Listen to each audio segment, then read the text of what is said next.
Good evening to all of our guests and welcome to the 5th annual Patrick Mannelly Award Dinner. Please be advised, this evening's program is being live streamed and recorded for future viewings. Now please welcome Kristen Daniels, Executive Director of Bernie's Book Bank.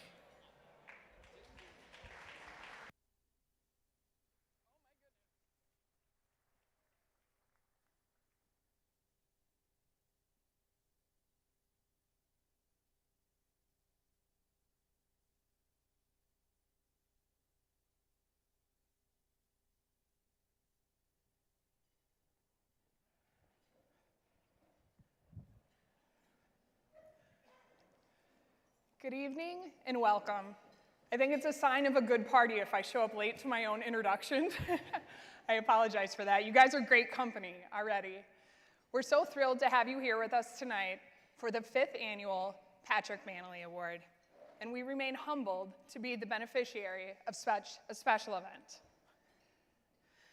There was a vision for this award, and looking around tonight, it is clear that our spark ignited a well-deserved and overdue spotlight for the long snapper position.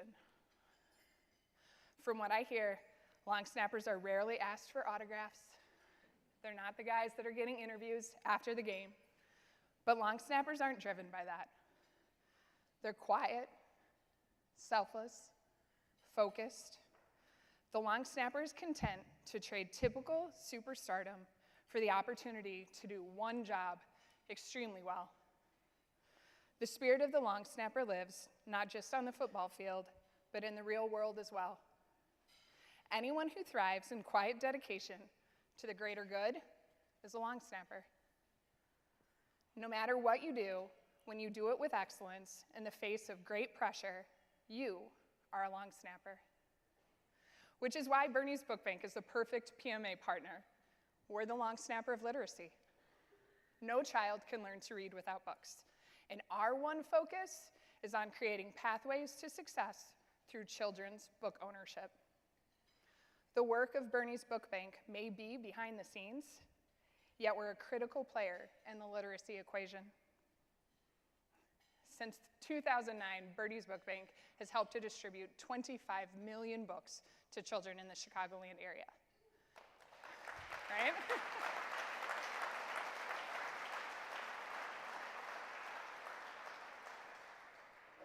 Thank you. Last year alone, we distributed 2.4 million books to 300,000 children right here in the neighborhoods where we all live and work. Yesterday, the finalists and the founders joined our team to distribute books in Chicago. It was an awesome experience for all of us, and it was filled with free books for the students to take home. Our hope is that the free books empower those kids to explore new ideas, to gain knowledge, and to strengthen their own reading skills. We envision a future where every child has equal access to books and the opportunities that they inspire. We know this feeling is shared by so many people in the room tonight, and we thank you for that. I would also like to thank our generous 2023 Patrick Mannelly Award sponsors, most of whom have supported Bernie's for years. Our presenting sponsor, Zebra Technologies.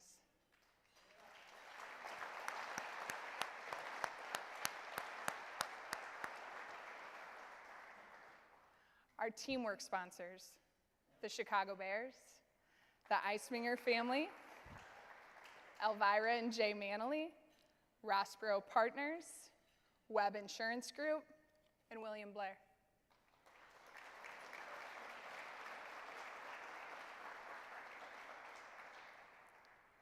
Our sportsmanship sponsors, Bridge Alternatives, Kelso Burnett, Miller Cooper, the Milne Family Foundation, IT Supplies, and SBD Products.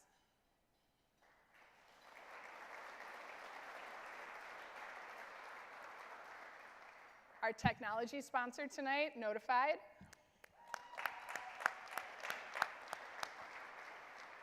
Thank you guys. They've done a really great job of kind of echoing me out when my nervousness makes me quiver. They've been more than helpful today. These guys are second to none. We're thankful to be working with them. I'd also like to thank our strategic partners for Bernie's Book Bank, AbbVie, KPMG, ESPN Chicago, and Zebra Technologies.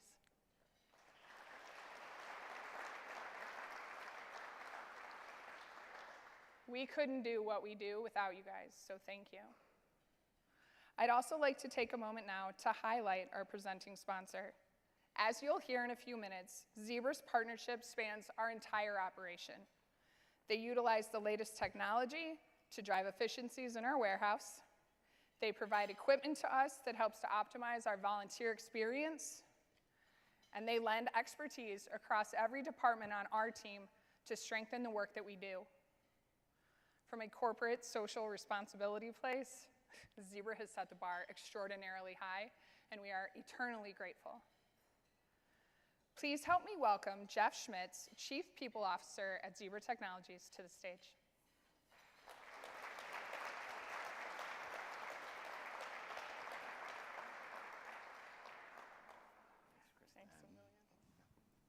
It's great to be here at the Patrick Mannelly Long Snapper Award, and it's a great opportunity for us to all help the kids in the Chicagoland area learn about literacy. This opportunity for us brings two really spectacular things together that we love at Zebra. One is our long-standing relationship with Bernie's Book Bank. We've been partners for over 5 years. And yes, we donate our money, but we also do much more. We have a multifaceted relationship. We donate our time. We send teams of people here to help donate and sort books. We donate our products. For those of you who don't know Zebra Technologies, we're a local company with over 10,000 employees, and we help, you'll see us in your everyday life. We make scanners like you see at a grocery store or retail environment. We print barcodes you might see at packages that arrive on your doorstep. And we also make mobile computers. And we use those mobile computers here, and we bring our technology to bear to make sorting books and volunteering a more rich experience for all the volunteers who come here and make it easier to get books out to the children who need them. Secondly, we also have had a relationship with the NFL for over 8 years. We're the official player tracker of the NFL. Every player for the last 8+ seasons have worn 2 chips in their shoulder pads. We track their location, their speed, the distance between players.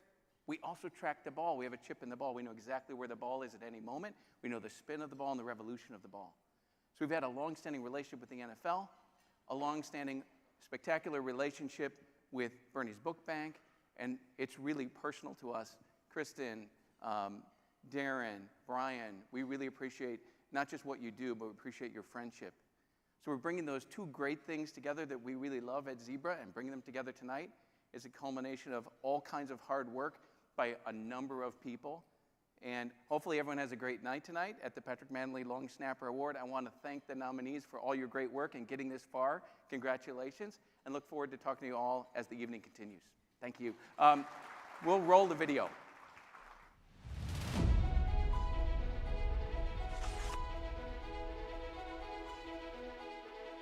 I'll tell you a quick story.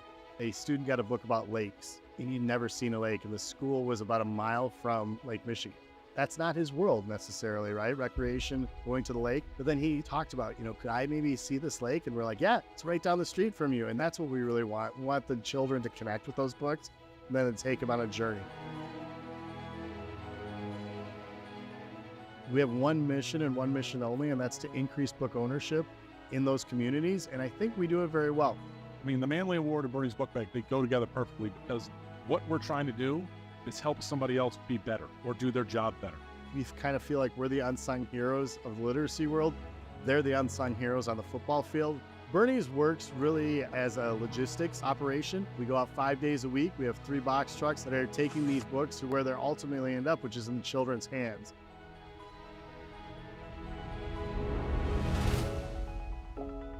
We are intentional about making sure that books are in front of our students. Now, Bernie's just adds that extra point. It gives them some books that they can call them their own, but they also have books that are clearly reflective of who they are. I started interning with Zebra and I quickly found out that they were a sponsor for Bernie's Book Bank. Fast forward a year later, I found out that my brother was actually receiving those books. I was able to work for a company that was giving back to my own community. With the Zebra scanners, volunteers can process almost twice as many books per session, and it also lets us use more volunteers since we don't require as much staff to do quality control. So we can take 4 to 5 times as many people per session. This has really increased our capacity, almost 8 to 10 times what it used to be. Zebra's really helped us with their CSR platform, and then obviously with their technology and coming in and helping us redesign how we process these books. So it's been a great partnership all around for us. I didn't realize how much kids truly love books, how much joy comes to them when they get a book. I mean, there was a girl that got a book on dinosaurs, and she just lost it. She's like, oh my God, my brother, I can't wait to take this home to read it to my brother who loves dinosaurs.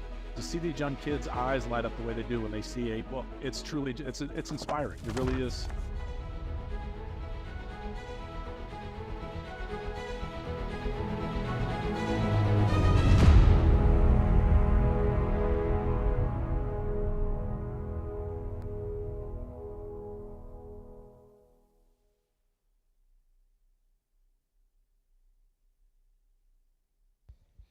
Thank you, Jeff, and thanks to Zebra Technologies, whose generous support of the Patrick Mannelly Award and ongoing support of Bernie's Book Bank empowers thousands of Chicagoland children to explore new ideas, gain knowledge, and strengthen their reading skills through book ownership. Now please welcome the CEO of Bernie's Book Bank, Darren Utenick.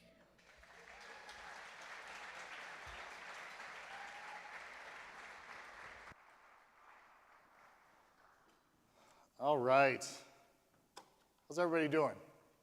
Good? It's Saturday night. Come on. It's the 5th annual. I'm as giddy as I've been in a long time because this is just a great night to celebrate. To think of where we started and to where we are now, I really wanted to ensure that my comments match the importance of tonight. So I did what every person in this room would do. I went to the Google machine. And I thought, what would I look up? I said, what about the 5th anniversary? And I found out that the 5th anniversary is celebrated with wood for its strength, wisdom, and deep roots. Not a lot to work with there. So I went back to the Google machine and I typed in how to write a great 5th year anniversary speech. And somebody like that.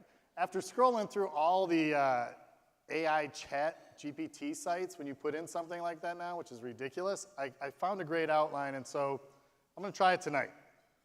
All right, ready? Step 1, introduce yourself. I'm Darren. Not off to the start I was hoping for. All right, step 2, talk about the early stages of this relationship, and don't be afraid to use humor. All right, well, the PMA and Bernie's Book Bank have very similar starts. The biggest being that we started from humble beginnings and we are celebrating huge success tonight. Bernie's Book Bank started in our founder, Brian Floriani. Brian, where are you? Raise your hand.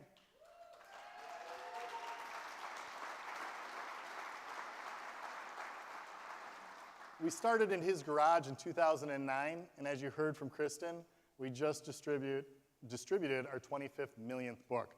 So we've come a long way. For the Patrick Mannelly Award, we got a different start, but very similar. So we met Patrick at a chance golf outing. Brian and I were talking him up afterwards, having a great conversation. He told us about the founders, and he said, you know, we really want to make this special. And to Patrick's credit, for those of you that don't know him, he could care less that his name's on this award. He cares all about this award and the guys that they're with, but he also cares about doing something more. He said, I wanted this award to be something bigger. The founders agreed. He said, we got to find a charity to partner with. He said, I want to do something good with this award. We want to really have impact. So Brian and I kind of looked at each other, didn't say anything. We're like, well, we'll let him get there. He's going to get there. He got there. It took about 30 minutes, and the entire time he was sitting under, I think we have a photo of that sign. That sign's about 25 by 30, but he got there, and now we are here today celebrating the 5th anniversary. We're not only celebrating the 5th anniversary, we're celebrating that we have 4 long snappers starting in the NFL that were either finalists or winners on this stage. It's just amazing. There's simply too many memories to share, but if you'll indulge me, I want to share a couple. The first PMA was a special night. It was obviously the inaugural. It was also the night before the Packers and the Bears played each other on a Sunday. So I thought it would be fun, since we had Olin Kreutz and Peanut Tillman as our panelists, that I would have a little fun with that, and I'd talk about the rivalry a little bit. Many of you know I'm a Packer fan. Excuse me, owner. I'm an owner as well. So I was giving it pretty good, and Olin Kreutz got up on stage, and Olin said, the first comment, he said, "Where's that CEO guy? You want to talk Packers Bears? I'll be in the parking lot. We can talk." I didn't know Cap from a dirty shirt, and Cap leaned over and said, "I know Olin. Don't push him. He is not kidding." So as you'll see, I think they put up a picture of me. This is my apology. That is the game-worn jersey from Patrick that he let me wear on a walk. I do apologize. I remember a couple other things. I remember meeting 2 extraordinary children on Finalist Friday. The first one was named Darwin, which just happens to be my father's name. I thought we stopped making Darwins a long time ago, but I met Darwin. There you can see Darwin. And it was great. I gave him his bag of books. He opened it up, and he got the book, Pebbles, Sand, and Silt, The Neighbor's Garden. I was like, what am I going to do here? Little did I know, he said, yes! I love this book. He said, I want to be a scientist when I grow up. I love science. So I jumped in. I'm going to capitalize. I said, you know what? My wife, where's my beautiful wife? Amanda. I said, Darwin, I'm married to a science teacher. And he said, she rocks. And I thought, what a great play on words for a second grader. The second one was last year, and I talked about Jemiah. And Jemiah got a bag of books and opened it up and almost started crying. And she said, all I wanted was the Trolls book. And I don't know how you knew that, but thank you, Bernie's Book Bank. It was amazing. The last memory is from yesterday that I want to share. And again, I rewrote my remarks because it was such an amazing day. We spent the day with the 3 finalists going to schools and passing out books. And I got to tell you, Marco, Joe, Peter, you are truly amazing humans. Not only are they the best at what they do on the football field, they're just amazing with the kids. And these kids probably didn't know what a long snapper was, but they knew somebody was sharing time with them, and they also knew that they were giants. They're all huge, right? And it just inspired them. And as you could see them working with the children in these pictures and talking with them, you could see the children getting inspired as to what they will become when they get to be that age. So whatever happens tonight, I thank you 3 finalists, because you guys were amazing with those children, and you will never know the impact that you've had on them, but know that it will be significant.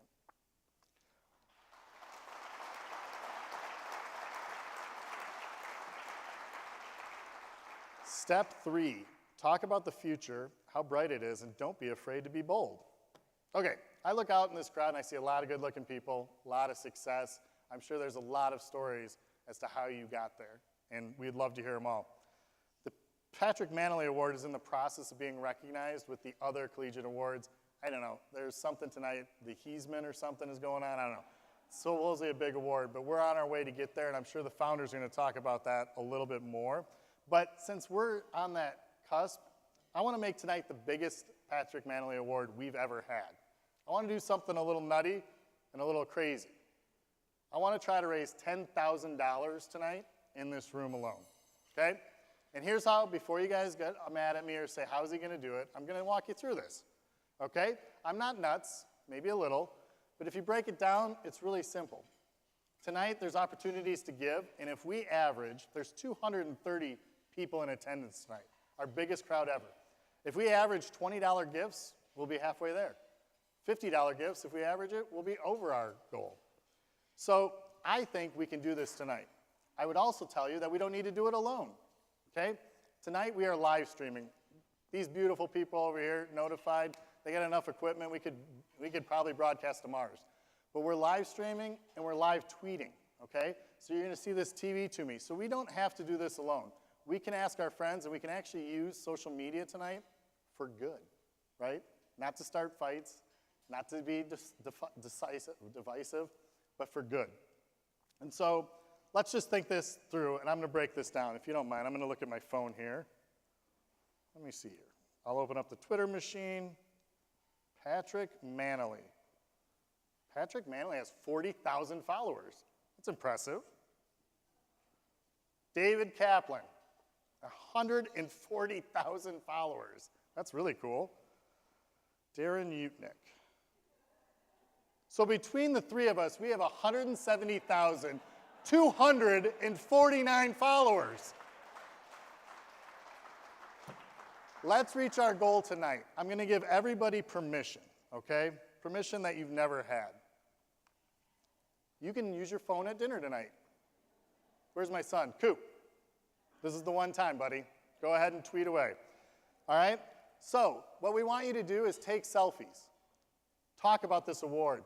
Shout from the mountaintops about how much fun you're having. Show those other awards why we're going to be on the Home Depot awards show sometime. And when you do, we're going to be using this TV. You're going to see your tweets pop up. You're going to see everything we're doing. We're going to ask you, when you tweet, or if you're on other socials, to go use hashtag PMA. Please also say that by giving $10 by texting PMA to 44321, we are going to reach our goal. And since I won't do anything, or I won't tell my team not to do anything that I won't do, I'll start tonight. Everybody ready? We're going to do a selfie. On 3. Hey, wait, where's Nick Monahan? What do I tell him to say? I don't know. We're going to go with I don't know on 3. 1, 2, 3. That was pathetic. 1, 2, 3. Perfect. All right. So I will tweet that out. And here's what we're going to do tonight. Make sure you put your food down and pick up your food while you're eating, or pick up your phone while you're eating. I want to finish with, it says step 4, don't forget to say thanks. I sincerely want to thank you all for coming. This is amazing. To have a room this big tonight on our 5th year and celebrating it, it's great. As I mentioned before, we have 3 amazing finalists. I can't wait for you to meet them and hear their stories. Side note, we finally got a badger. Thank you. Appreciate it. Second side note, they must be spending a lot on NIL money because I didn't get any gear from the Badgers, so that was a bummer. We've got an amazing panel. I can't wait for you to see them, meet them, and hear their stories. We have an unreal 65 honor roll, which celebrates high schoolers that have the traits of the Patrick Mannelly Award. And last but not least, we've got the best MC in Chicagoland, my dear friend, Mr. David Kaplan. We've become very, very close during these past 5 years. I have a lot of memories, but it all started here, and I'm going to share with you before I leave my favorite memory, and the only memorabilia I have from the PMA, and it all started here. This is a little card. I don't know if you guys can see it. It says, "The Packers still own us. Love you, Cap." Had to do it, buddy. We're coming. I know. Enjoy, enjoy, enjoy. Tweet. Get on your socials. Thank you so much. Enjoy dinner.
Ladies and gentlemen, please welcome to the stage the namesake of tonight's award, Patrick Mannelly.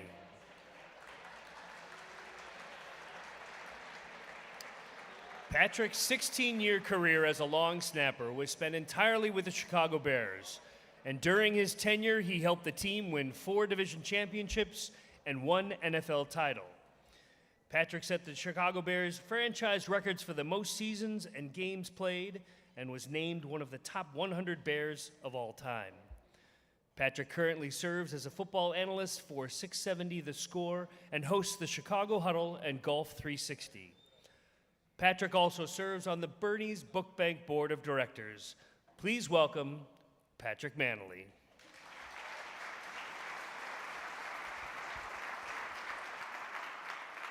All right, you got to give me a second. This is year 5 of this. This is amazing.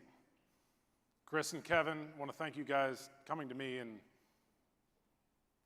getting this thing started, put our brains together and felt like this award needed to be there. It's a full-time position. 32 teams in the NFL have a long snapper. Basically 99 to 100% of teams in Division I football have a scholarship long snapper. So this is a position, and this needs to be recognized. And we're here in year 5, and it's now becoming truly recognized. And thank you guys for coming to me and helping us put this together. I want to thank Bernie's Book Bank. I want to thank Zebra Technologies as well for being the backbone of this to help this all get done. Again, year 5, it's unbelievable just to stand here. I can't believe it. Darren, you kind of stole a little bit of my thing, though, that 4 finalists that have been here before in 4 years are now on NFL rosters. So that tells you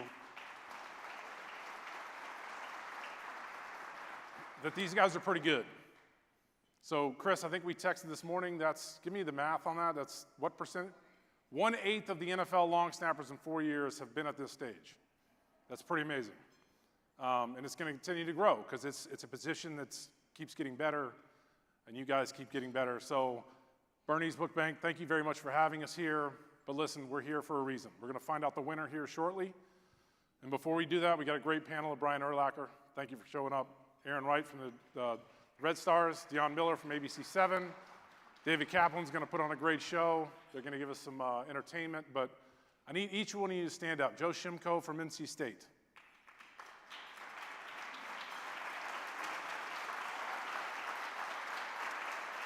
Peter Bowden from Wisconsin. Can you please stand up? Marco Ortiz from Nebraska.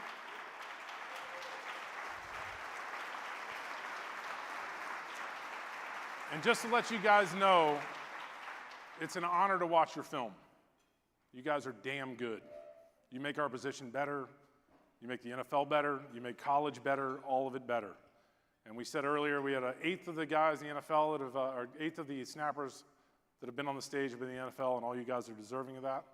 But we're here for you guys, and I appreciate it. Yesterday was awesome, right? You guys agree that was something you'll never forget? That was pretty cool. But I just want to thank you guys for being here. And I want to thank Bernie's Book Bank again and Zebra Technologies. This has been amazing. And I want to thank you all for being here as well. And Darren, you're right. Let's get this thing over 10 grand. Let's enjoy the rest of the program. And I want to thank, again, the people up here that you'll enjoy here in a little bit, and enjoy your dinner and enjoy the evening. And thank you all for coming out. And good luck to each one of you. Please welcome David Kaplan, co-host of Captain J Hood on ESPN Chicago and a member of the Chicago Sports Hall of Fame.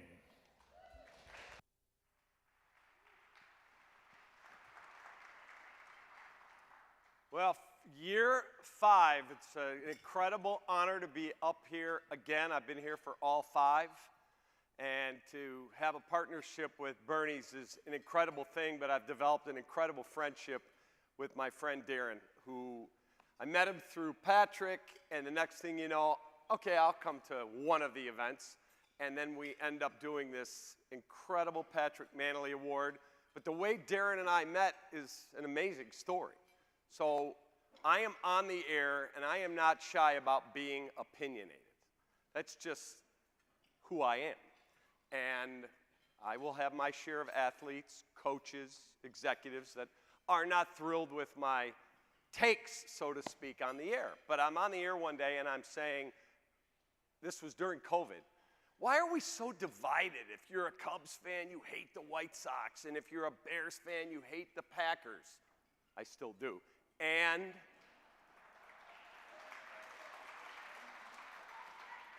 I own a house in Oshkosh, Wisconsin, and I have never been to Lambeau, ever. So my friend Darren gave me his tickets. I am going there for the Bears-Packers game, the last game of the season when we go into Wisconsin and beat their ass. That is going to be so much fun.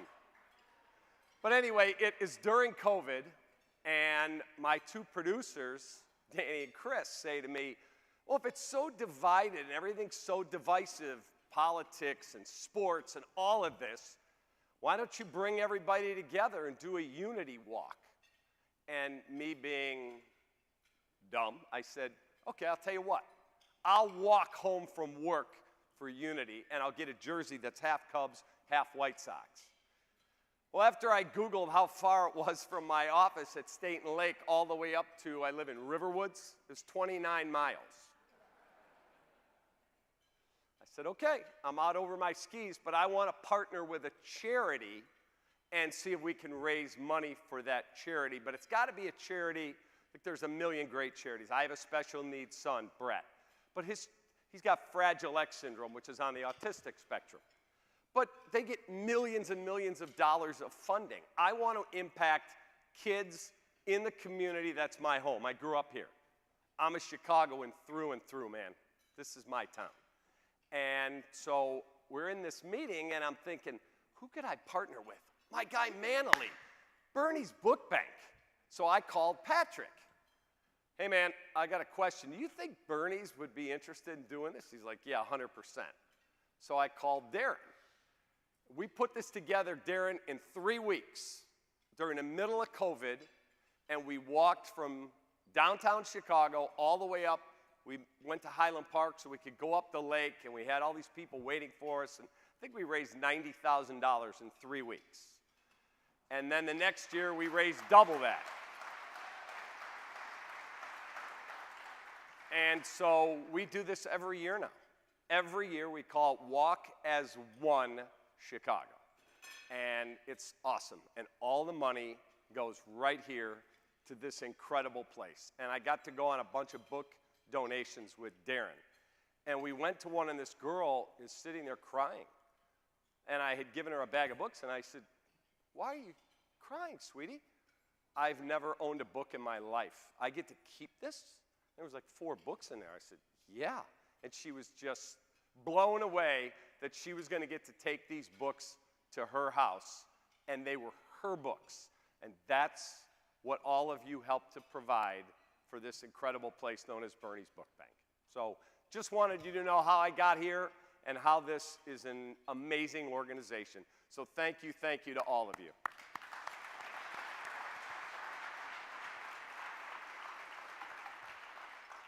All right, I want to bring up our panel.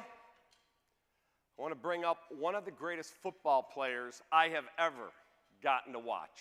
And he's also one of the most humble human beings I've ever gotten to be around. I watched him tonight interacting with people. Brian, can I get a picture? Brian, can I have it? Absolutely. The guy was incredible to watch play. He's an even better person, and I'm honored to be able to say that I have hung out around him, and he's still trying to talk me into getting my hair back, but I said no. But he's awesome. Let's welcome Brian Urlacher, Hall of Famer.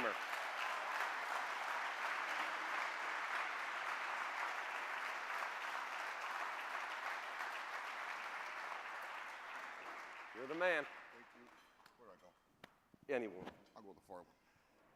So I was doing research today, as I always do before I do a show, before I come up here, and I'm like, I want to know more about Erin Wright. Soccer star.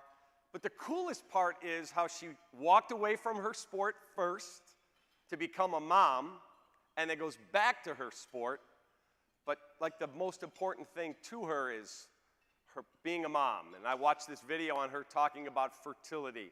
Like There's a lot of depth to Erin Wright, and I can't wait to hear more about her story. She played at Kentucky because it kept her closer to her family. She could have gone anywhere, but family is number one. That tells me all I need to know about her character, and she's an incredible soccer player. Erin Wright.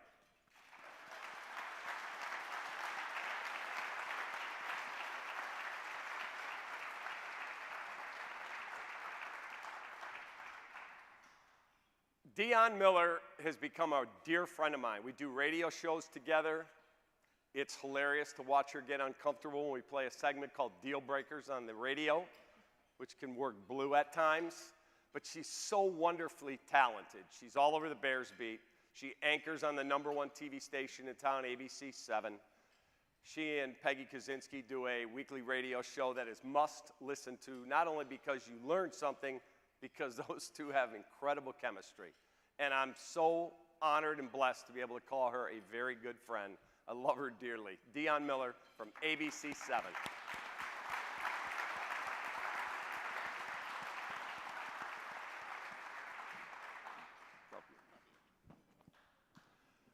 We'll take any of your questions. All you can do is raise your hand, and we'll take any of your questions. I'm going to start it.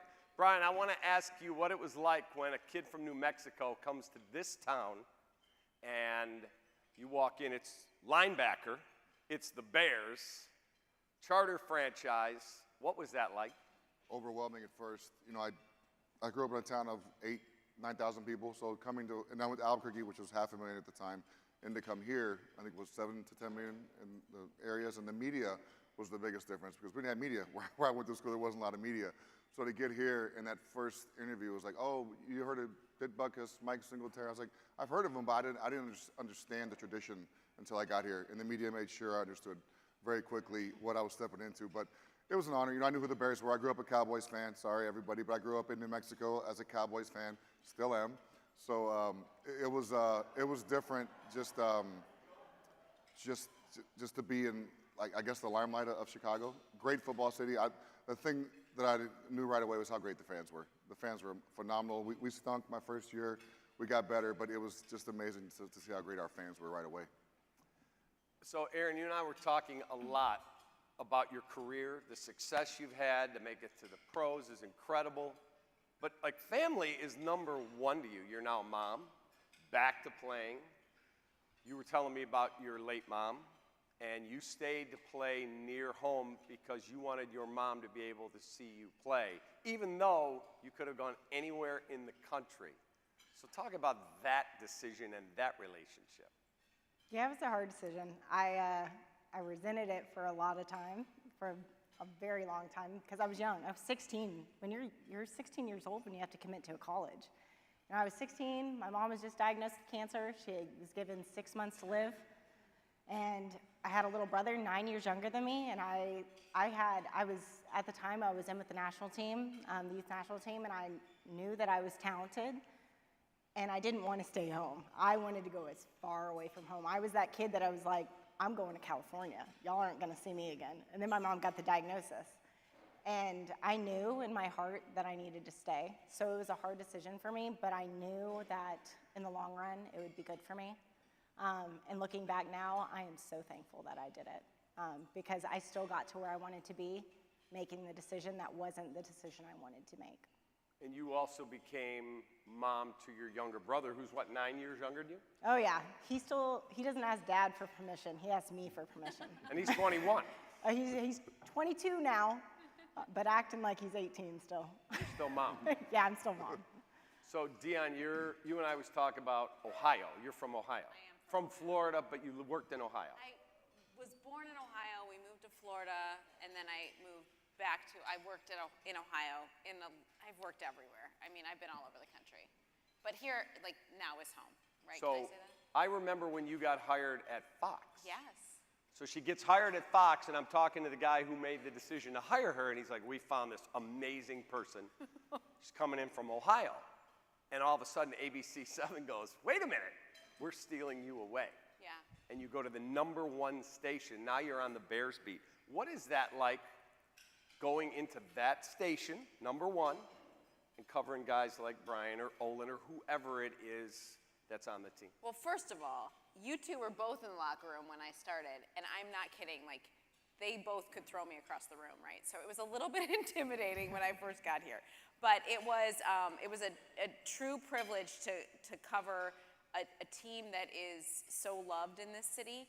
It still is not lost on me that every conversation you can have about the Bears is the conversation everybody wants to have. And it is so cool that I get to spend time covering this team, win or lose. It's very cool to me. But when I made that move from Fox to ABC7, someone joked from Fox, said, like, you just got traded to the Yankees. And it really it felt like that at first, but I work with wonderful people. I can't do my job alone. Like, there's a huge team behind me that makes it wonderful, and I feel really blessed by the opportunity that I have. Brian, what was it like starting to deal with Chicago media? Because I've talked to different coaches and players in other cities. They're like, we get 4 guys in here. That's it. Yeah. The press room at Hallis Hall, she's there every day. There's 80, 100 at times, and everybody's looking for a story. Yeah. Packer Week's even worse, right? Packer yeah, Week, the worst. You know when it's Packer Week because it is from Green Bay come down there. Sorry, Darren. Packers fan.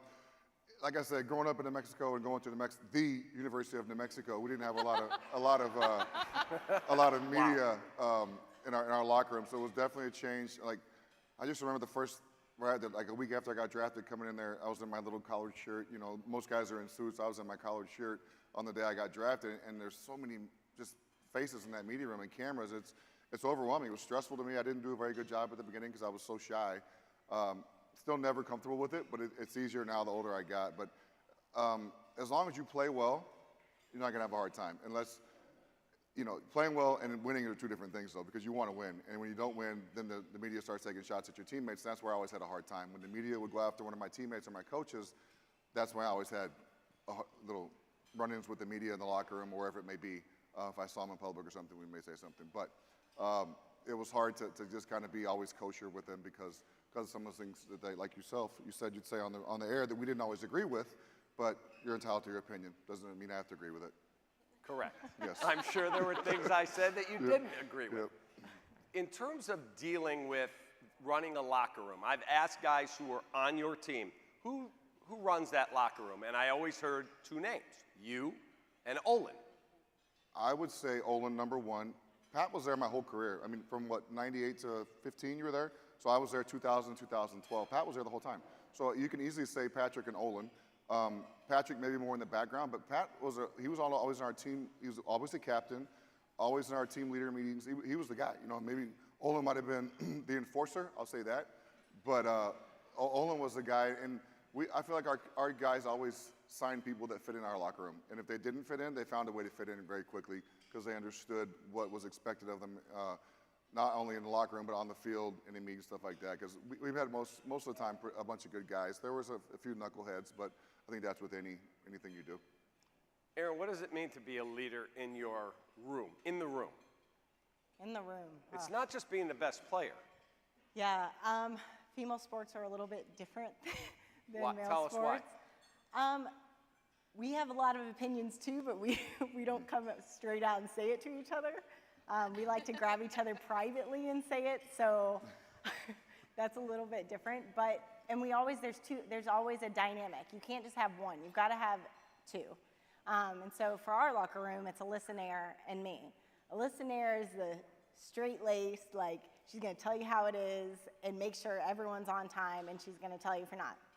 I'm the, come on, guys, let's get together. Like, I bring the whole group together. Like, I'm the fun, goofy one. I'll, like, take a few jokes to make the whole group laugh. But you got to have a balance. So that's kind of like, we lead as a unit. It's not just one person. How about being a leader on a sports team? As far as like media? Like media. I mean, like, what is your role? A, doing that, and B, going into a locker room and having to deal with a guy like Brian Urlacher, and maybe you said something in a report and he doesn't agree. Like, how do you handle all that? Well, first of all, I have a lot of space and grace for shoving a microphone in somebody's face after a game and being like, why did this work? Like, I have a lot of space for that because I know that coming off of a set when I stumbled over a word, I don't want somebody cornering me and being like, how did you screw that up? It was right there on the screen, right? And so I understand that part of it, but at the same time, like, I think if we respect what they do, and then they in turn respect what we do, right? Like, they understand we're there to do a job. We're not there to, I personally am not there to corner them or to put them in a position where they're gonna say something that's gonna be put all over the place. Like, that's just not the role that I play. And so for me, being a leader in that moment is respecting who I'm interviewing, respecting what they've done, and then hoping that they return that favor. Yeah. We have to understand that we're not speaking to her.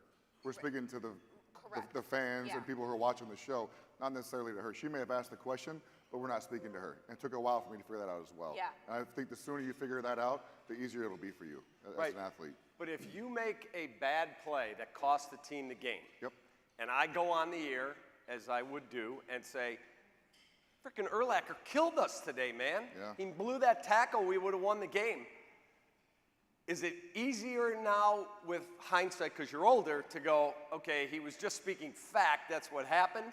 Because in the moment, you probably want to rip my head off. No, because as players, no one knows we screwed up more than we do. I mean, she'll probably tell you the same thing. We know immediately when we screw up, and I know immediately after the game, that's where the media is going to go. So you kind of prepare yourself for that. Like when I got run over by Jerome Bettis, I knew the first question after the game was, what happened when you got run over by Bettis? Well, he ran over me. That's what happened. You know, so you kind of prepare yourself for those questions if you can and handle them the best way you can. There's still some situations you can't control, but you know when you make a mistake immediately as an athlete or even in your line of work, what's your profession, you know when you make a mistake and you're going to be approached about it. If anyone out here has a question, raise your hand. Would love to get some of your, what's something you want to know from one of these tremendous athletes and personalities? Raise your hand, please, we'd be glad to take them. Yes? Dodgeball. Oh, yeah. So we used to play dodgeball in our locker room. So do you mind telling the story how that came about and then Lovie Smith's reaction? Man, so after walkthroughs on Saturday, we go in there, we'd have a 30-minute walkthrough out there, and we couldn't wait for it to be over because that was Dodgeball Saturday. Whether we played before we go on the bus to the airport or before we went home and drove downtown. So we'd split the locker room up, offense versus defense, put all the trash cans in the middle to divide the locker room, and defense whooped their ass. We were always good. I don't care how many quarterbacks they had, we were always better. You went with the offense too, right? I got video. I feel like you went to the offense sometimes too. I got old during that time. But I brought a bunch of dodgeballs from, was it Sports Authority that used to be there in Vernon Hills? Go get dodgeballs because we go through them like crazy. And we put them in the middle of the locker room, we play dodgeball. And we'd literally be done in 20 minutes, everyone would be sweating. People's shirts would be off, it was a mess. And T-Med, our equipment guy, we used to knock out lights, we'd just break the whole locker room basically. But every Saturday I knew what was going on. Was it Babish that was standing outside the locker room one day and goes, what the hell are y'all doing in there? I don't understand what all the screaming was for. Like the trainers would come in and film it and just watch. It was, Saturday was my favorite day. We also did other stupid games too, Pat will tell you. The first time we played it, Lovie Smith came in because their coaching locker room was right next to ours. Yes. And they heard this just noise going on. And this is supposed to be like serious Saturday, get on the flight, or I think we were going on a flight. I think we were going to go play tennis, whatever. We went on. So we get done with the dodgeball stuff. Lovie Smith kind of goes nuts. You can never do this again. We go win the game like 30-10. So the next Saturday, we're walking off the field. We're like, Brian, what are we doing? He's like, we're playing dodgeball. So we play dodgeball every Saturday after that. It was great, man. A bunch of big kids is all we were. You got 55 big kids in there screwing around the locker room. It was fun. So I had a former professional athlete tell me, look, the money was great, awesome. He said, what I miss is being a child going to work, where he said I would literally leave the house, I'm in flip-flops, shorts, I'd go there, I'd be with 52 other immature idiots that are really good at football. And that's what I miss. He said, the flights, the bus. I don't miss the games. I don't miss on the field. I miss that. How much is that a part of your life? Like the interaction with your teammates? That's the reason I'm still here doing it after 10 years. My teammates are everything. Going on the road trips with them, the bus rides, like all the funny little stories that happen here and there. Like that's what I remember. I can't even tell you the last goal we scored, what it looked like, because I don't remember that stuff. I remember some of the hard things, the bad losses, like everyone's gonna do that, but my memories with my teammates that aren't even on my team anymore, that's what I hold near and dear. And that's what keeps me in the sport. And that's why it's hard to give it up. Right, because you've had a long career. How long do you want to do this? I don't know. Ask me again in a few years. You're 30? Every year, people, I said I was going to retire at 26. Here I am, turned 31 at the end of this month. And I say I'm going to play till I'm 40 now, but ask me again. I don't know. Just keep going. Yeah, I mean, the lifespan of a women's soccer player, if you look at our league, it has grown exponentially. People, when I joined the team, girls were retiring at 26 because you couldn't make a living doing this. It was impossible. Now, girls are playing until they're 40 years old because you can now be here, have a family, continue to do your job, and we're making good money now. It's not where it needs to be, but it is so much better. Super cool. Favorite person you've ever gotten to interview? Oh, geez, don't do that. I can't remember. Okay, here's a better one. Okay, yeah, give me a better question. I wasn't ready. Best sport to interview the people from? Is it? I always hear hockey players are awesome. Yeah, hockey players are awesome.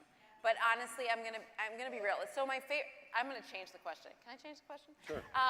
My favorite story that I've covered in Chicago was when Loyola went to the Final Four, and mostly because it was so organic and they didn't know what they didn't know, right? So you're covering these guys that just love to play together, and they were so much fun to watch, and they were winning in ways that they never thought possible. And yes, it was awesome when the Cubs won the World Series, but to cover a story like that was so organic and so natural, and they were kind, and like literally I felt like I was part of the team. I mean, they ended up throwing out the first pitch at Wrigley, and they all came up and gave me a hug. I was like crazy Aunt Dion. Like, I was so obsessed with them. But it's fun to cover stuff like that. And I like the predictable. I like when our teams are winning, it's better for everybody, and interviews with everybody is awesome. But stuff like that just happens that you don't expect is what I remember in my career. Like, that stuff stands out to me. Yeah, the coolest thing I ever got to cover was 2016, the Cubs. Because if you're on a baseball team that has a 6-month joyride that ends in winning a championship, it's the greatest. And nobody alive ever saw the Cubs win. It's been 108 freaking years of idiocy. And I was in Cleveland that night, and it was just the coolest thing. The second coolest thing was covering him in the Super Bowl. Because the Super Bowl, like the World Series is great. I know the World Cup is massive. But in this country, your team is in the Super Bowl, and I'm like, oh, I just interviewed Lack. Oh, there's Olin, there's Peanut. We're in the Super Bowl, and that's Peyton Manning on the, like, it doesn't get bigger than that. Was that the coolest? I know you lost, but was it the coolest moment of your career, or was it something else? No, it was being in that game was a huge deal. But the week before, or 2 weeks before, the NFC Championship game was phenomenal. It was at Soldier Field. We beat the Saints 39-14. We got the George House Trophy presented to us at Soldier Field. It started snowing in the fourth quarter. Miss McCaskey was up there. Lovey was up there. Some of the McCaskey kids. It was just cool. You know, if we'd won that game, that would have been the best, no doubt. But we didn't win, so it doesn't matter. But that moment at Soldier Field, getting that trophy in front of our fans, with the snow coming down, in January at Soldier Field was pretty darn cool. And we thought we'd get back there many more times with that team because we were so young. We just never did. Shows you how hard it's hard, man. Yeah, it's a hard game. Who else has a question they would like to ask? Just raise your hand. Anybody? Nobody. Nobody. Yes, ma'am.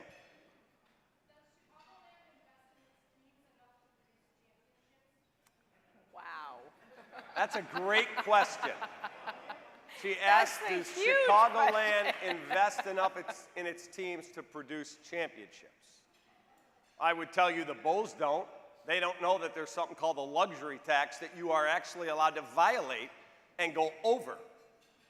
The Bulls are, to me, I nicknamed that management team the Settlers because they'll settle for mediocrity and tell you every time they're trying to win, and I think that's complete and total bullshit. So that's just a fact. I do not believe there's this narrative that the Bears are cheap. I don't think they're cheap. They can't be. They have to spend a certain amount of the salary cap, correct? Right. They have a salary cap, and they're always up there. They always spend at the cap. They just haven't made enough of the right moves.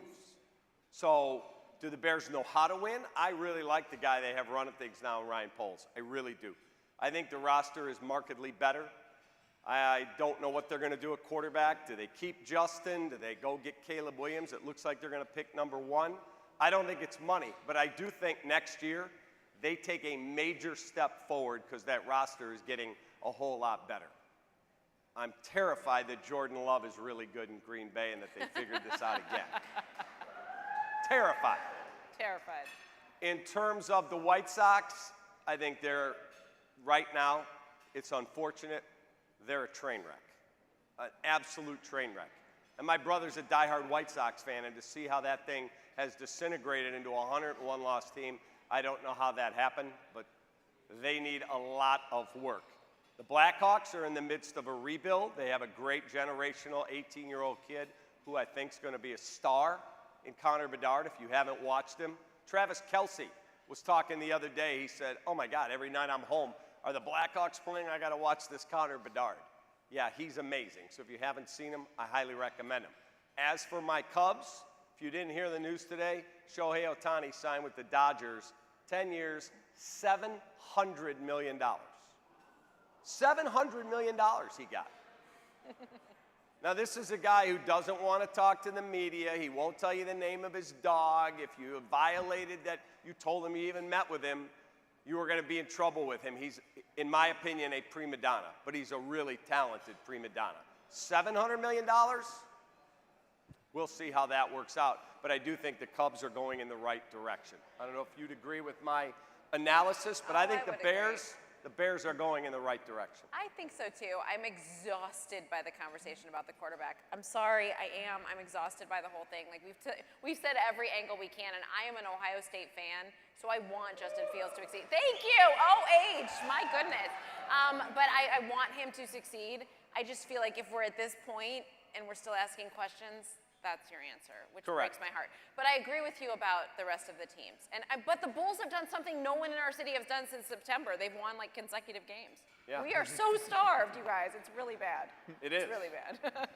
So you and I were having a discussion about European soccer. Like, I was never a soccer guy. And then one of my kids who played college football, he's 6'4", he played at 300 pounds, and I thought he was all in on football. We ask our kids to give us a list. We have 4 boys.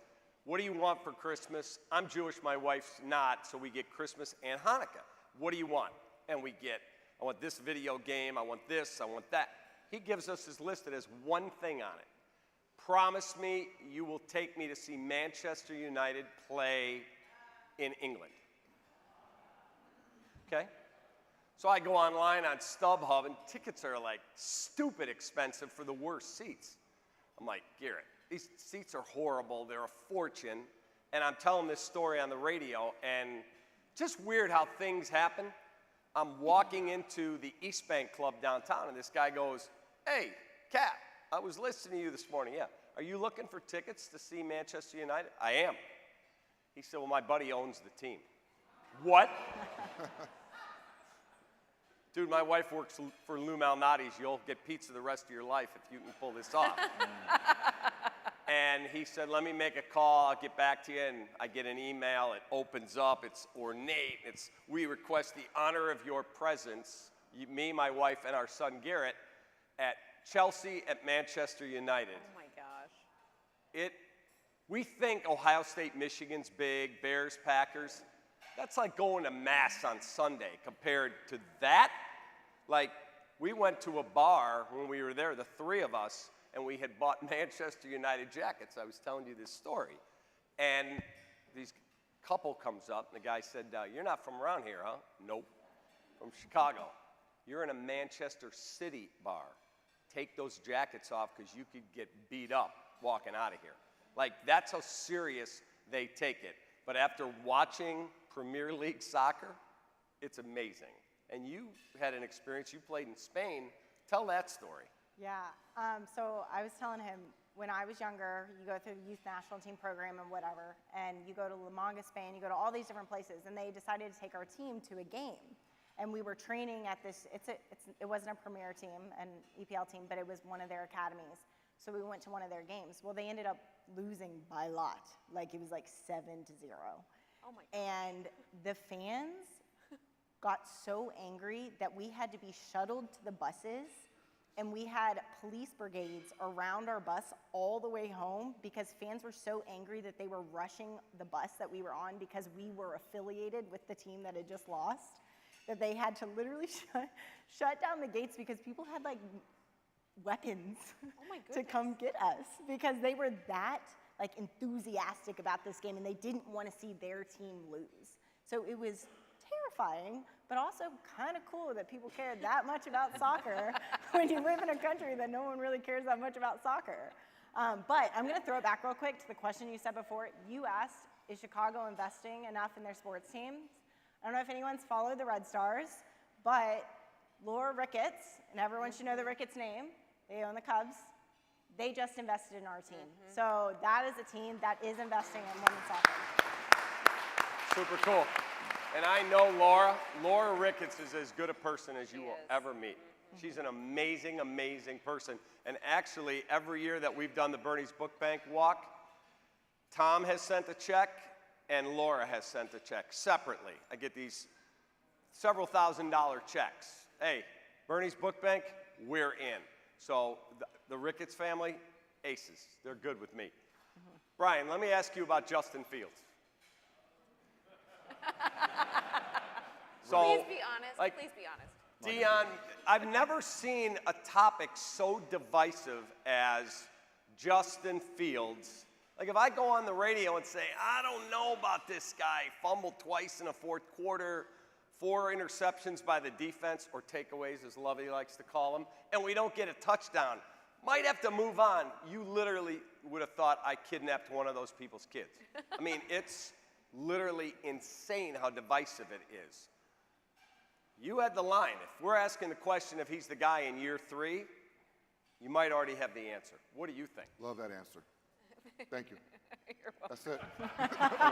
Right? Wait, I'm Man, right? the numbers, I mean, I'm a big win-loss guy. I don't think his numbers are very good, win-loss. I think he's won 2 games this year, and the kid who backed him up won 2 games as well, correct? Right, Bajan. So that's all I'm going to go on this year. I think he's a great athlete. He makes some amazing plays sometimes, but he also has bad plays as well. It's year 3. Those amount of bad plays shouldn't be happening as oftenly as they are. I'll say that. Great athlete. I like him as a kid. I just don't know if he's the future of the Bears quarterback situation. Who else? Yes, sir. Brian, you had to play another position on offense? Quarterback.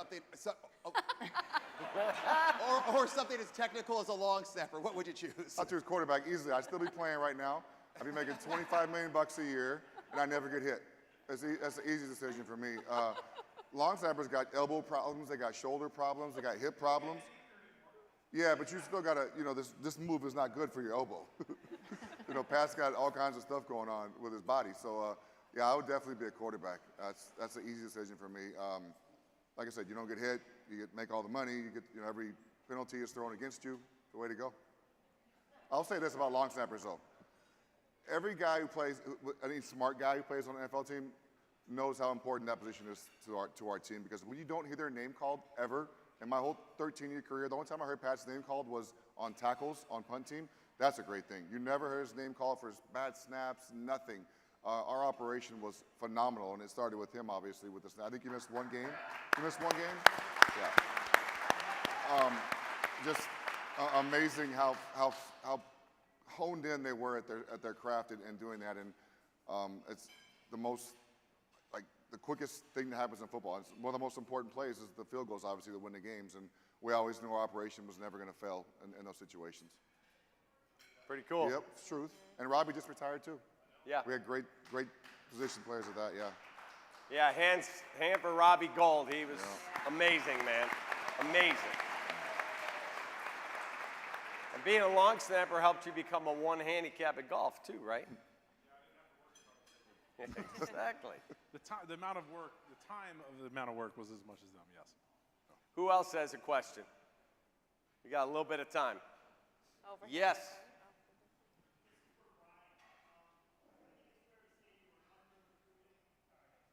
Okay. Is it fair to say you were under-recruited? I think it's fair to say you were under-recruited maybe coming out of college given the professional career that you had. When did you know that you could play in the NFL And also, who are some of the people that helped mentor you that let you know that you could have an NFL career as successful as it was?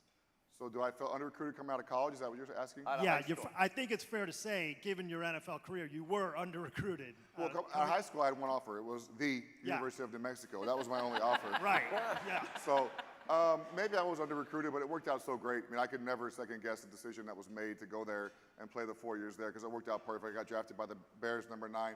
I don't think I was under-recruited out of college because it's the NFL. They're not going to overlook you, right?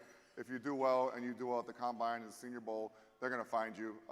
It was amazing. After my season was over, when the NFL season was over, Mel Kiper had me going number 9 to the Bears in the draft in January. And where I end up, number 9 to the Bears. I don't know how they do it, but they nail it almost every year. My mentors, my parents were phenomenal. My mother and my father were the 2 most hardworking people that I've ever met. I had some great high school coaches. Coach Quinones, Coach Faith were great coaches. And I played for 2 coaches in college, 2 head coaches, Rocky Long my second 2 years and Dan Franchione my first 2 years. If Rocky Long doesn't go to UNM when he does, I don't think my career takes off the way it does, and I don't end up having the type of NFL career that I had if he doesn't go to UNM when he does. So things happen for a reason, I guess. But yeah, I mean, once you get to the NFL, there's really no under-recruited. It's just if they find you or not and how much value they put in drafting you. Great, thanks. Aaron, do you have a sports role model? Sports role model. Like somebody you went, I want to be, whether it was a soccer player or some other sport, or maybe it was just somebody that was my athlete. You're going to find this answer very weird. I don't watch sports that much unless, and I didn't when I was young. I only watch soccer now that I'm older and when I was in college, so I didn't really look up to anyone. I guess if I had to choose a name, it was probably Mia Hamm because that was the biggest name that I knew, but it's not like I was at my TV like, Mom, Dad, you got to put Mia Hamm on the TV. That was not how it was. I just it was more like players that I played with. And if I thought they were good, I would try and steal the tricks that they were good at and make them my tricks. So I didn't really have a sports role model. I just shaped myself around the best players around me to try and take a little bit from everyone that I touched. Did you have whether it was broadcasting, a sports idol, like somebody you went, that's my favorite? Yeah, I mean, a couple. I loved Susie Colbert. I thought that she was so cool. And Michelle Tafoya, I think, is the best sideline reporter that has ever done it. She just knows how to do it. And I think Dan Patrick is really good at asking good questions, and I really challenge myself to ask good questions. I feel like sometimes when you deal with athletes, I like athletes who challenge me to ask good questions. I like it because that makes me better at my job. Mm-hmm. I don't like people who say statements and expect an answer. That drives me bananas. You see it on national television, and they'll be like, talk about. No, ask a question. It's not that hard. So I like to be challenged that way, and I like to follow people who interview very, very well because it makes me think about how could I ask the question shorter, less of me, more of who's answering the question. Correct.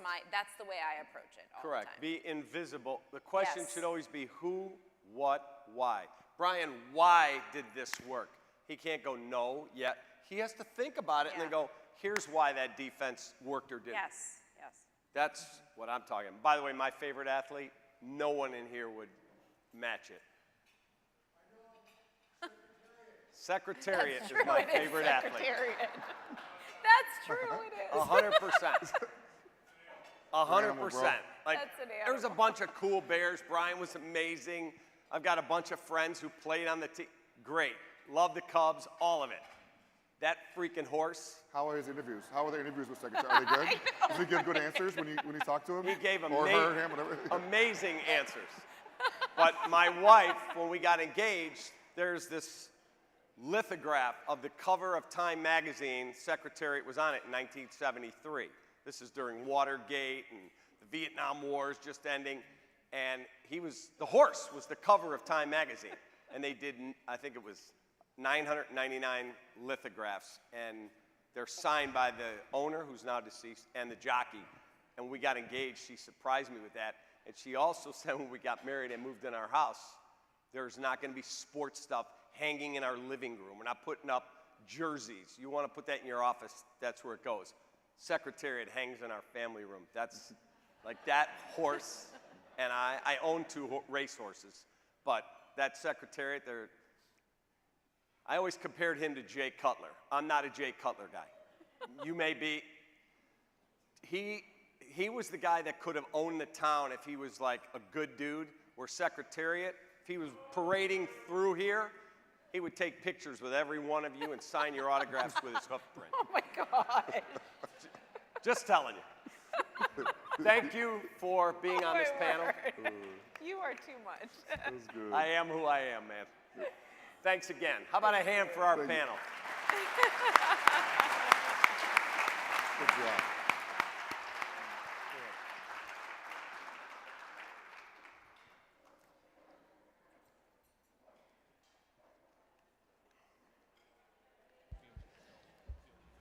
Now please welcome the Patrick Mannelly Award co-founders, Kevin Gold and Chris Rubio. Kevin Gold is an NFLPA certified contract advisor and creator of the award-winning website longsnap.com. He is a founding partner at the Harrisburg, Pennsylvania law firm Pillar & Ott. Chris Rubio is a long snapping instructor who started at UCLA as a long snapper for 3 years. His long snapping camp is the longest running in the nation, with over 1,700 long snappers going on to college and the NFL. Rubio is the host of the Rubio Method and Decades on the NGBN.TV network. Thanks, everybody. I'm Kevin Gold, one of the founders. I'm running out of words, even though I'm a lawyer and I'm supposed to have multiple words for every emotion and feeling. I'm running out. Excited, tremendous to see the growth of this award. It started about 6 years ago. In January, about 6 years ago, I got a call from Rubio. Gold, there's no college long snapping award. And it really wasn't a question, it was more of a statement. So I took it upon myself with Chris, and we thought about, okay, let's have a college long snapping award. But who do you name it after? And the obvious choice was the guy I call the GLOAT, right? You know, the GOAT is Tom Brady, maybe it's Michael Jordan, perhaps it's Secretariat. Whoever your GOAT is, for long snappers, Mannelly is the GLOAT. He's the greatest long snapper of all time. And so we got him on board, and now here we are 5 years later. I also want to kind of follow up on what Darren said. We have applied for admission to the National College Football Awards Association. So if you saw the Home Depot Awards last night, the College Football Awards, when they gave the award for the place kicker and the punter, it is our hope that next year you will see this award mentioned as part of that. You need to have a 5-year track record.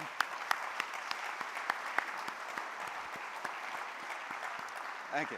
It's a great accomplishment. You need a 5-year track record. I think we've exceeded most of the awards that are out there, thanks to all of you, thanks to Bernie's Book Bank as well. Kevin was much too polite right there. He always cleans up everything I say. When I called him, I was a little bit more angry that there is no college football long snapper award. We need to make this happen now. And I threw in a couple expletives, and because I saw that they were working on a holder of the year, and that just set me off. I said, how do you have this little person holder, and you have a kicker and a punter, but not the person that starts their play? And so we started brainstorming. Here we are. I wanted to talk a little bit about, every year we have 3 finalists come in except for the COVID year, and every single year the kids are fantastic.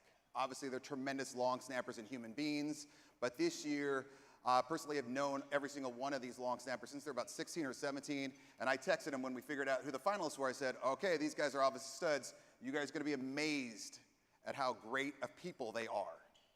On the field is one thing, off the field is a whole separate thing. So please give them another round of applause.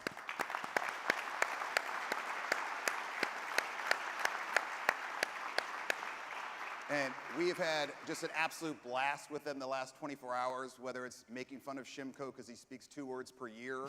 So that should be interesting. Or Bowden, how he looks so much better when he did have a mustache. Or just how beautiful Ortiz is. And there's 2 of him. Okay, he's got an identical twin. So we're going to go into, what are we doing here? Yeah, so what we'd like to do at this point, one of our favorite parts of the night, we want to invite all the 65 honor roll winners to join us in front of the stage. Here we go.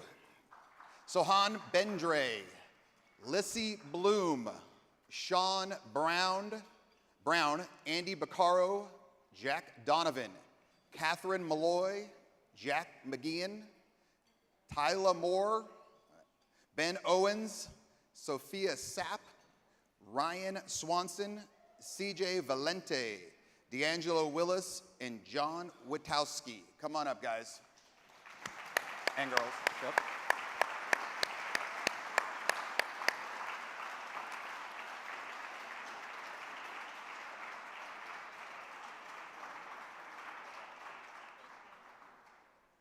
Just real quick, just so you understand, the 65 Honor Roll, it recognizes exemplary high school athletes all across the Chicagoland area. They're nominated by their coach or their athletic director. It's comprised of players who consistently demonstrate the following values: excellence, integrity, effectiveness, teamwork, and balance. All of you do that. Kind of sounds like a long snapper to me, but I'm glad you demonstrate all those key qualities, so congratulations.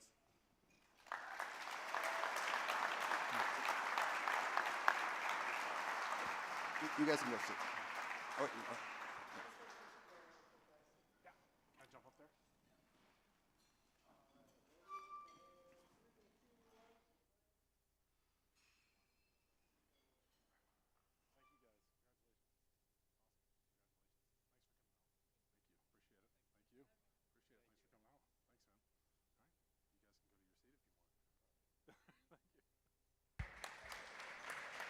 And now, please welcome back to the stage, David Kaplan.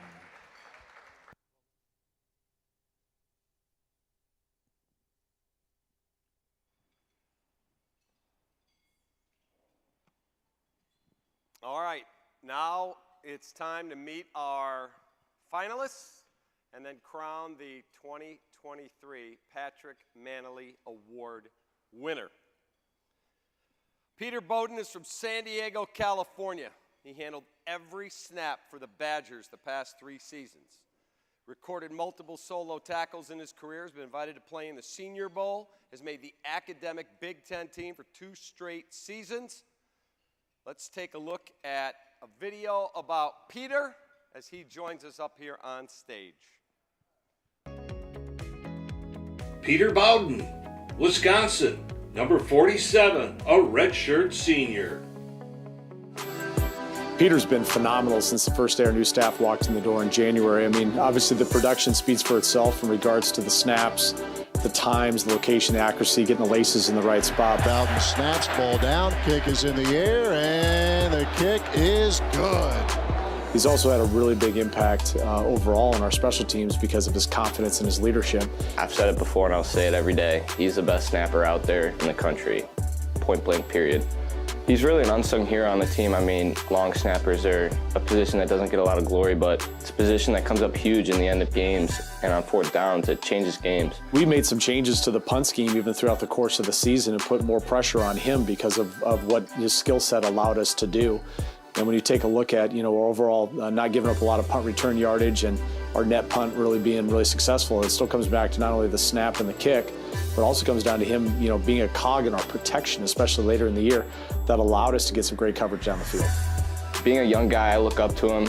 Peter is a guy that is always grinding. He has that work ethic. He never settles for mediocrity. There's a lot of things you see on tape that are warranted for the things, and the reason that he's a finalist for this award, but there's a lot of things behind the scenes too that I think speaks volume about who he is as a person.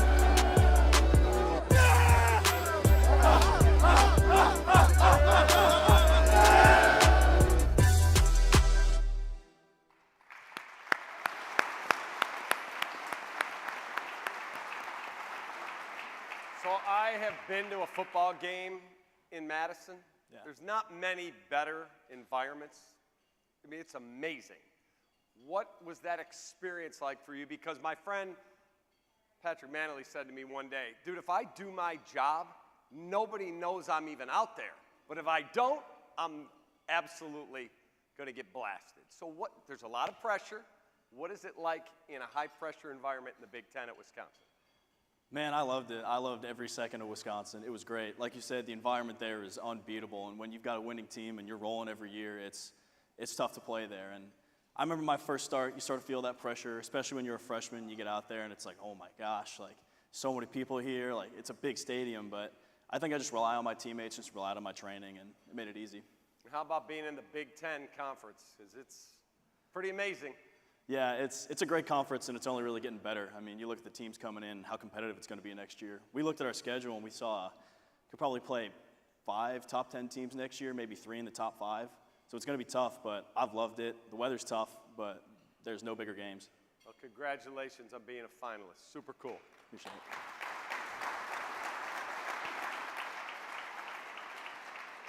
Originally from Richmond, Virginia, Marco Ortiz made every snap for the Huskers this season. Began his college career at the University of Florida, played on 5 bowl teams, made the academic honor roll in the SEC for 3 seasons, a Nebraska Scholar athlete this season. How about a hand as he joins us for Marco Ortiz? Marco Ortiz, Nebraska, number 45, a senior.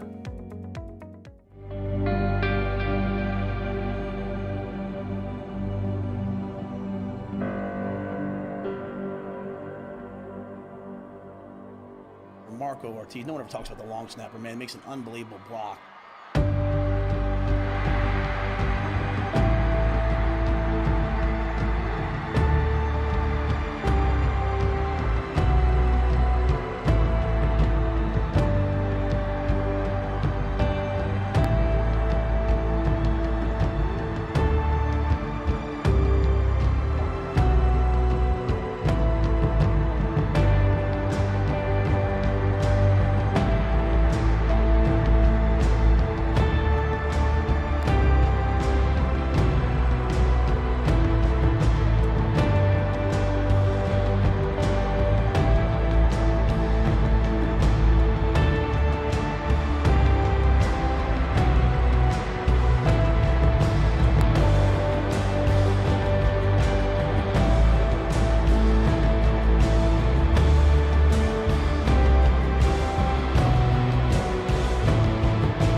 So, Florida and Nebraska, 2 of the most storied football programs in America. What was that experience like for you? How would you compare the 2?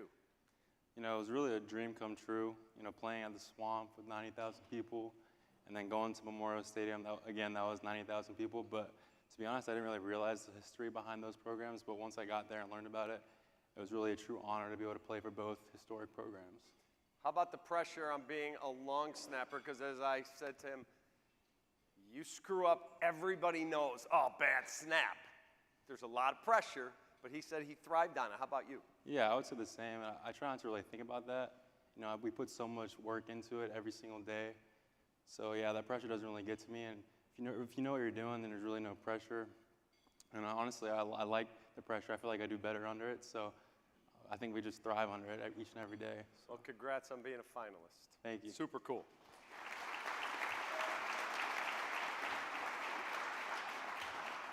Joe Shimko is from Belmar, New Jersey. He handled every snap for the Wolfpack the past 5 seasons, totaling almost 600 career snaps.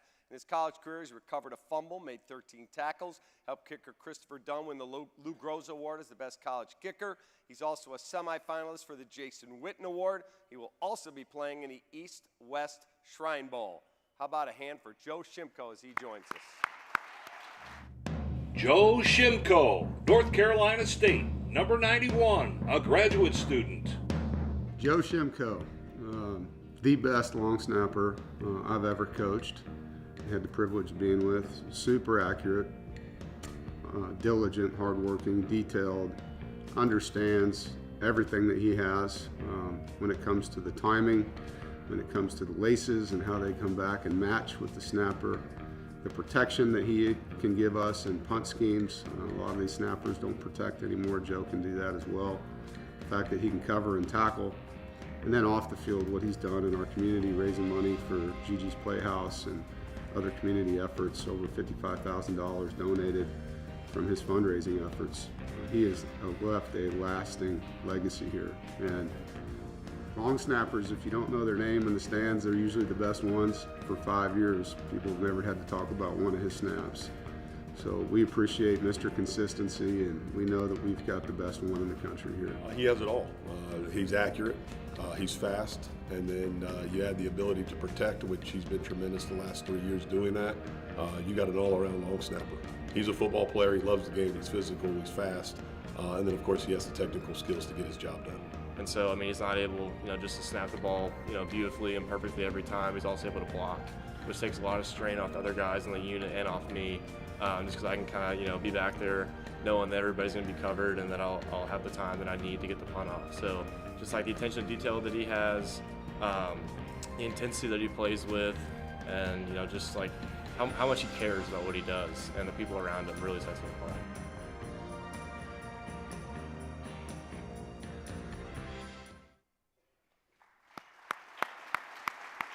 So, being the same guy at the same place for 5 years, Mr. Consistency, as Dave Doran called you, you had to go through COVID as a football player, and here you are 5 years later, and you're a finalist for this. Take us through that whole journey of everything you experienced at NC State. I mean, it's been fantastic since day one. Coach Doran puts a big emphasis on special teams, so ever since I've been there, it's been, gotta be ready to go, gotta be ready at any moment. I still remember my first snap. Made the tackle. So it's always been a great time at NC State. Definitely, you said COVID. COVID was definitely probably the hardest time I had at State, but got better from it, learned from it, and every year just got better at State. All my fellow specialists, we're always together, always working hard. So it's been great. Coolest environment other than at home that you played in? Would that be Death Valley at Clemson or somewhere else? Yeah, that one's up there. I'd say 2019 FSU was a memorable one. Pretty cool. All right, now the moment that we've all been waiting for. The winner of the 2023 Patrick Mannelly Award as the Long Snapper of the Year.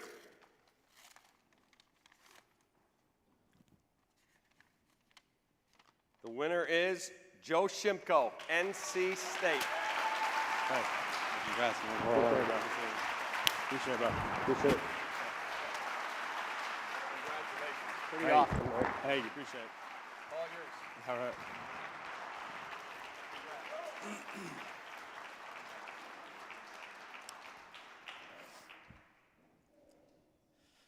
Man, it's been a dream come true.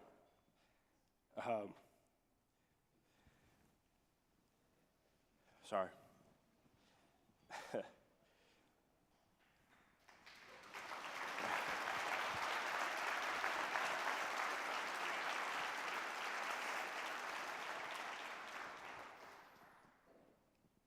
I had cards. I'm not going off of that. Man, this is like so much work to get to this. I will say thank you, Kevin Gold, Patrick Mannelly, Chris Rubio. Really appreciate you guys. Peter, Marco, it's been an honor being a finalist with you guys. You guys are great. I hope you guys have the best success possible. But this award means everything to me, to the world of long snapping. This is really something special. We all know, the less you're known, the better you are. That's something kind of we just go into the position knowing. But becoming a long snapper has changed my life, and I definitely could not have done it on my own. Rubio, without you, I would not be here. I'd probably be an electrician in my dad's local. So, thank you. My coaches at NC State, Coach Faulkner and Doug Shear recruited me here, but I've had the honor to be under Coach Goble and Coach White for the majority of my career. Just thank you to them for trusting me with what I do best. And then most of all, Coach Doran, I really appreciate you being there for me since I've been there. At a State kid, so it was a big learning curve. So I appreciate the patience. But your appreciation for specialists is extremely rare. That was the leading reason why I decided to go to NC State. It was simple for me. you just put a big emphasis on it since the day I met you. I really appreciate that. Everybody at NC State, the support and the staff, you guys make everyone's job easier, so we really appreciate it. But I would also not be here without my parents. My dad mostly, really me and him, when I wasn't with Rubio. So basically I had to build it from the ground up. Countless hours, charting, snapping, analyzing. I still remember that first summer, I would snap 400 balls a day because I started so late. It was tough, but it's what got me here. So I'm really appreciative of that, and your dedication and drive is what makes me successful. So thank you. Mom, you've always been there for me. Anything I ever needed, I love you for that. And then my fellow specialists at State through the years, Jackson Quiggle, Trent Gill, the Chicago Bears, Chris Dunn, the 2022 Lou Groza winner, Colin Smith, my roommate. You guys are what keeps me going. I know I'm kind of the more of an angry guy, I would say. But you guys are really what makes me go. Every day we're doing something. Started off with me and Trent. Every day we were there. Now I've had Colin for the past couple of years. We've been grinding every day, every single day. Whether it's some more core and conditioning, catching his taps, catching my snaps, whatever it was, we're there all the time, and I really appreciate him for that. But finally, I just want to say a quick comment on what the Patrick Mannelly Award means to the world of long snapping. In just the past few years, we've starting to see long snappers on like all the SEC teams, not in the ACC yet, but they're starting to be recognized. And due to this award, I think that's why long snappers are starting to be respected a lot more. And I really hope that it gets to the Home Depot show next year. I think it's very deserving. We all put countless hours in, and we're part of the game just like everybody else is. But yep, without them shining a light on long snappers, this wouldn't be possible. We wouldn't be here, and everyone would still be wondering how the ball got back to the punter or the holder. That's all I gotta say. Thank you.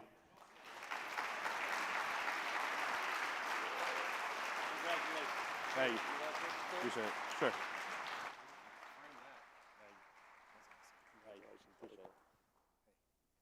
By the way, Darren told me we are at over $9,000 with a goal of trying to get to 10. So you want to send a text in there.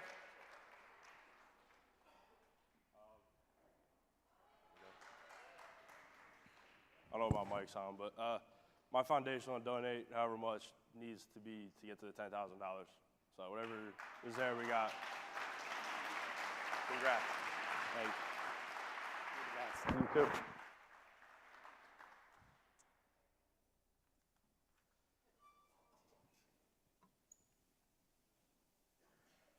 Come on now. Saturday night, right? Does this get any better than this? No way. No way. Doesn't get any better than this. Come on now. It's a warehouse. You guys can get loud. I looked down at my notes and it said step 4. Step 5, sorry. Give a proper cheers. So I think these are being passed around. It's up to you if you want to keep sipping throughout. I'm not here to parent anybody, but it is a long cheers, so if you want to wait till the end, we can do that. But I have a lot of people to thank because this is a very special night and it takes a lot of effort. First and foremost, these are amazing, amazing, amazing humans. You heard it, you saw it tonight. Joe, you're the winner. Marco, Pat, you guys are the winner as well. You guys, I cannot wait to see you play on Sundays, and if it's not that, I cannot wait to see where you end up because you're going to be successful. Cheers.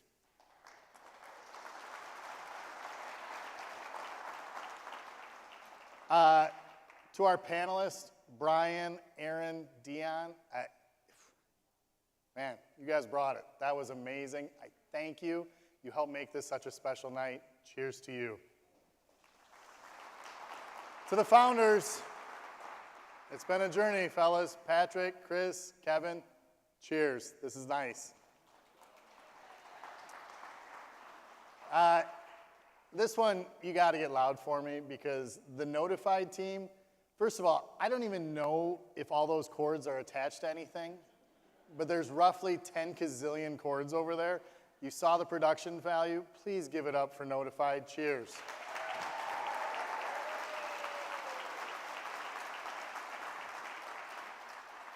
I often call him the hardest working man in Chicago. He's a dear friend of mine. Cap, I can't thank you enough. Cheers to you. They hate this. I don't care. The Bernie's Book Bank team, you need to stand up right now, please.